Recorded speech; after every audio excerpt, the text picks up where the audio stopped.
Vacation അവധി കഴിഞ്ഞു. എല്ലാ വിദ്യാർത്ഥിനികൾക്കും മനസ്സറിഞ്ഞ സന്തോഷങ്ങൾ, ആശംസകൾ നേരുന്നു. പുതിയ അധ്യയന വർഷത്തിലേക്ക് കാലെടുത്ത് വെക്കുന്ന അധ്യാപകർക്ക് എല്ലാവിധ വിജയാശംസകളും നേരുന്നു. ഒരു കാര്യം ഉണർത്തട്ടെ, ഒരു ന്യായാധിപൻ തൻ്റെ വിധി പിഴച്ചാൽ നിരപരാധിയെ വല്ല പനിഷ്മെൻറ്റും അല്ലെങ്കിൽ തൂക്കിലേറ്റി എന്ന് വന്നേക്കാം. ഒരാളെ തൂക്കിലേറ്റപ്പെടുന്നുള്ളൂ. ഒരു ഡോക്ടർ കഴുപ്പിഴ സംഭവിച്ചാൽ രോഗിയുടെ രോഗം മൂർജിക്കുകയോ ഏറിയാൽ രോഗി മരിച്ചെന്ന് വന്നേക്കാം. എന്നാൽ ഒരധ്യാപകൻ്റെ അടുക്കൽ വല്ല അശ്രദ്ധയും വന്നാൽ ലോകോത്തര പ്രതിഭകളാവേണ്ട ധാരാളം വിദ്യാർത്ഥികൾ എൻ്റെ ക്ലാസ് റൂമിലുള്ളവരെല്ലാം ഭാവിയാണ് ഞാൻ നശിപ്പിക്കുന്നത് എന്ന തിരിച്ചറിവ് നമുക്കെല്ലാവർക്കും ഉണ്ടാവണം.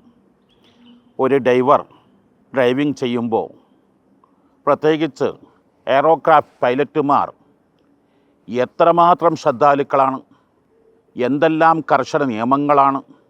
ഈ നിയമങ്ങളെപ്പോലെ അധ്യാപകനും നന്നായി ഒരു ദിവസത്തെ ശ്രദ്ധ അനേകം കുട്ടികളുടെ ഭാവിയാണ് തകർക്കുന്നതെന്ന തിരിച്ചറിവ് നമുക്കുണ്ടാവണം.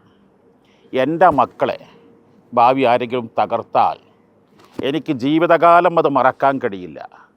മക്കളുടെ മനസ്സിൽ നിന്ന് പോവുകയില്ല.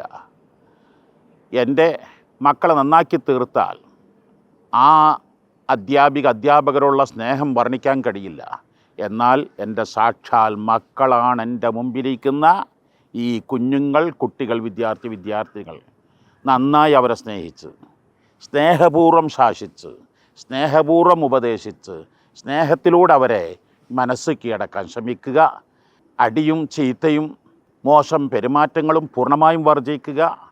എല്ലാ അധ്യാപകന്മാരും അവരുടെ ജീവിതത്തിലെ ഈ വർഷത്തെ ഏറ്റവും വലിയ അവരുടെ ശ്രദ്ധ പൂർണ്ണമായും സ്നേഹത്തിന് വേണ്ടിയാവട്ടെ, നല്ല ഐക്യത്തിലാവട്ടെ.